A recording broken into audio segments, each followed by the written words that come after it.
Baik, di sini saya akan menyampaikan kisah seorang tokoh perawat yang memotivasi untuk memenuhi tugas psikologi yang diampu oleh Bapak Nurse Nehru Nugroho M.Kep.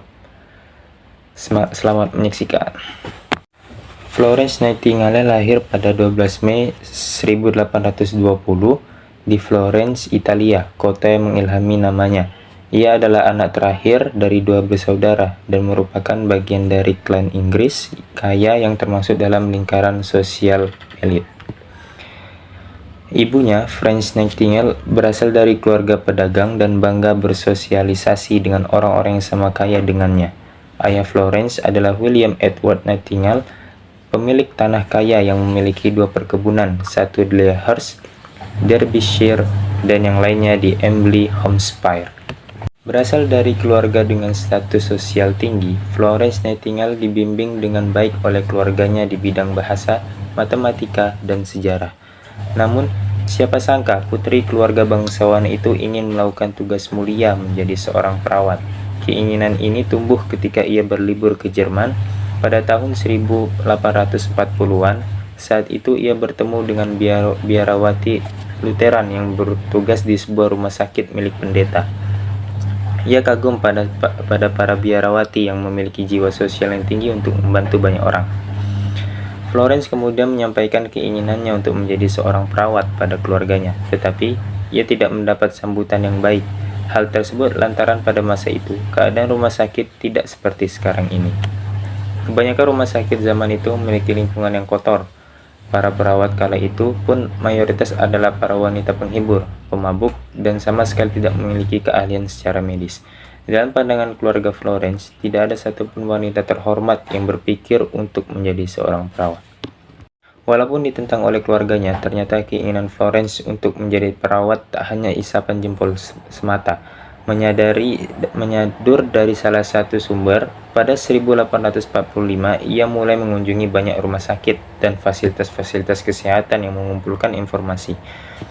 Lalu pada 1851, ketika sedang berkunjung ke Jerman, Florence mengikuti pelatihan perawat di Institut Diaken Protestan di Kaiserwerth setelah mendesak kedua orang tuanya. Setelah menimba ilmu dan banyak praktik, pada 1853 Florence diberikan kesempatan untuk menduduki jabatan sebagai pemimpin di institusi perawat wanita terhormat di London.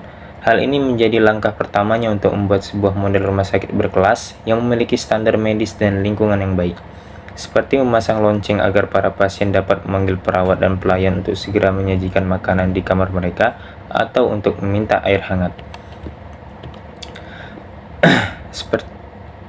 Florence juga melakukan pelatihan bagi para perawat untuk meningkatkan kompetensi profesional mereka dan memperbaiki para perawat secara moral sehingga dapat menarik para wanita terhormat untuk masuk dalam profesi ini.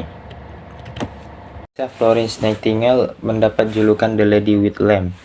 Aksi militer Inggris melawan Rusia atau Perang Crimea pada 1854 membuat Florence menjadi sukarelawan perawat. Dia dikirim ke Scutari, Inggris untuk mendampingi para dokter di sana.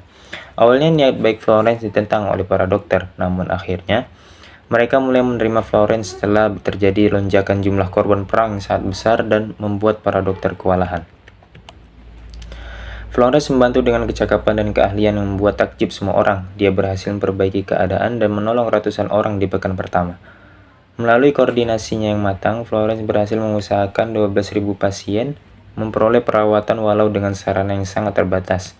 Tak hanya itu, ia juga mendapat julukan The Lady with Lamp karena sering mengecek keadaan pasiennya saat malam hari dengan membawa lampu minyak sebagai penerang. Perjuangan Florence Nightingale dalam dunia keperawatan tidak berhenti sampai di situ saja. Pada 1860, ia mendirikan sekolah dan rumah Nightingale untuk melatih para perawat di Rumah Sakit St. Thomas, London. Dengan bertambahnya usia, kesehatannya yang mulai menurun di tahun-tahun. Pada 1910, ia mengembuskan nafas terakhirnya di umur 90 tahun. Atas jasa besarnya, Florence diberikan penghargaan British Order of Merit 5 tahun setelah kematiannya. Pemerintah juga mendirikan monumen Perang Crimea untuk menghormati perjuangannya. Mungkin itu saja yang bisa saya sampaikan dari tokoh perawat yang memotivasi. Bila ada kurangnya saya mohon maaf. Wassalamualaikum warahmatullahi wabarakatuh.